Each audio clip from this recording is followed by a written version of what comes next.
Don't stop learning just because you are 40 or 45 years of age. This is one of the comment made by one of you in one of my videos. And incidentally, couple of senior professionals who are in their 60s actually told me the same thing. They are in their 60s, they are retired, but they are my students because they are part of my LinkedIn advanced training program. And they told me, Anand, you are just in your 40s. You have many, many years ahead of you. Don't stop learning at any stage, because in their 60s, now they are learning how to utilize LinkedIn for the next 10 to 15 years. They want to build their personal brand on LinkedIn after they have retired from their full-time job. So that gives us so much of ideas and inspiration of how to think long term. So you watching this video maybe in your 20s, 30s or 40s and beyond. What we need to understand is that there is no way we can stop learning. And in this video, I'm going to talk about how exactly you should go about finding time to learn and what exactly you should learn. So let's address the first problem first. We don't have time. A lot of us who are engrossed in our jobs for 8 hours, 10 hours, 12 hours, 15 hours actually don't find any time to learn. That's a very practical problem that all of us go through. So how do we find out time? Here is what I do and here is what I suggest all of you should do. And listen to this carefully. The only time that you can find for yourself to learn is when other people are sleeping. Yes, when other people are sleeping, that is the only time when you will find peace, where you will have very little distraction and you can focus on learning. And I'm not saying you learn like you are a student. You spend 8 hours, 5 hours, 4 hours learning every day. No. That's not what we need to do. We need to spend maybe 2 hours per week to learn. But we need to be very disciplined and organized. And when other people are sleeping, that is the time when you actually can focus a lot and achieve a lot in very less amount of time. So the time slot which I would recommend we should use is either in the night when our family members have already slept, or in the morning when they have not woken up. So either you study after 10 o'clock for 30 minutes or you study at 5 a.m. when people have not even woken up. Either of the two. I'm not saying both. One of the two slots, whatever works for you. Even if you start with 10 minutes, 15 minutes per day, it's a very good start. You are not a student anymore, so don't imagine that you will be able to spend 2 hours. 15 minutes, 20 minutes of focus is also good enough.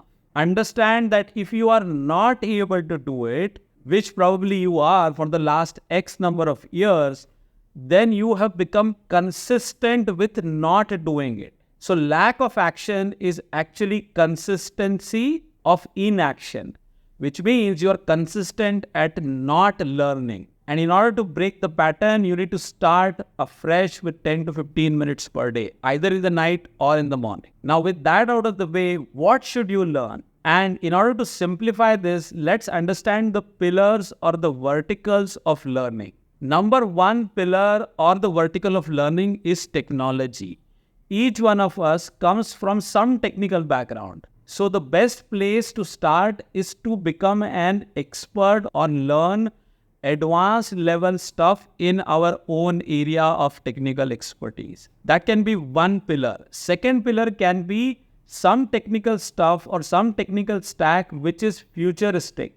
And everybody knows that AI and ML is not only the current latest happening tech, but also something which is going to be relevant for the next few years.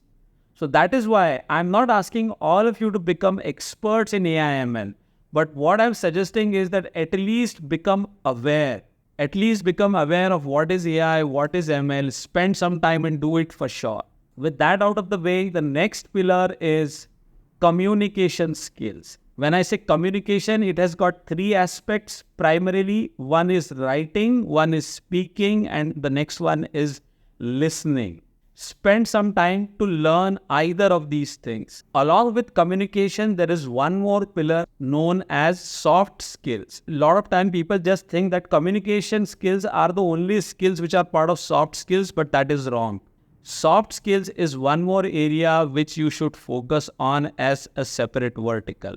For example, improving your emotional intelligence, how to manage teams, how to handle complex conversations or difficult conversations. These are some of the areas which are part of soft skills. So let me take a quick recap. We have spoken about becoming an expert or advanced learning in your area of expertise. It can be cloud, it can be blockchain, it can be cyber security, or it can be anything else. So that's your first pillar. Second pillar is learning a futuristic technology. I spoke about AI and ML, and I told you don't become an expert if you don't want to, but at least become aware. Third thing I told you is communication skill. Fourth thing I told you is soft skills. And fifth thing I'm telling you is learn the role-specific skills for your future. If you want to get into a future role, identify what are the skills which are needed in order for you to succeed in that particular role. For example, that skill can be design thinking. For example, that skill can be storytelling. For example, that skill can be program management, which is how do you manage multiple projects together, or it can be anything else. So that can be one more track for your learning. So now with that said, the mistakes a lot of people make is they don't think long term. They just get excited and then they start to do too many things and then they fail. Whole point I'm trying to tell you is you need to have a plan, you need to make it a habit, you need to do it consistently. You can't become an expert in communication, technology, or role-specific skills overnight. You need to prioritize for yourself. So some of you watching this video may need to prioritize communication versus some of you may need to prioritize technology, which is fine. You figure out what is that you want to focus on first, what is that you want to learn later. Start slowly with 10 minutes, 15 minutes per day, and then maybe increase it to 30 minutes or 40 minutes. But along with your job, if you are able to learn for 2 hours per week, I'm telling you, if you do this consistently for 1 year, you will be ahead of your peers by a lot of margin. Because a lot of time people only learn when they are searching for jobs. People only learn when they have to give interviews. And that's like a 11th hour learning. All right, there are so many things. There is agile methodology, there is data literacy, there is DevOps, there's so many things. You don't need to go and learn each and everything, but you definitely need to learn what works for you or what makes sense for you. And a lot of times we don't have an idea of what we will do 10 years from now, which is fair. In my 40s, I had no idea of what I will do in my 60s. But as I said, when I spoke to these senior professionals whom I am training, so I'm in my 40s, they are in their 60s and I am training them. But reverse mentoring happened. I learned from them. Now I see that, okay, in their 60s, they're trying to build their personal brand in separate capacities. They're trying to get into investing. They're trying to get into private equity. Some of them are learning law. Some of them are getting into advisory roles. Some of them are trying to become board members of different companies. So there is so much to do even after you retire. This is an eye-opener for me just because now I got in touch with them.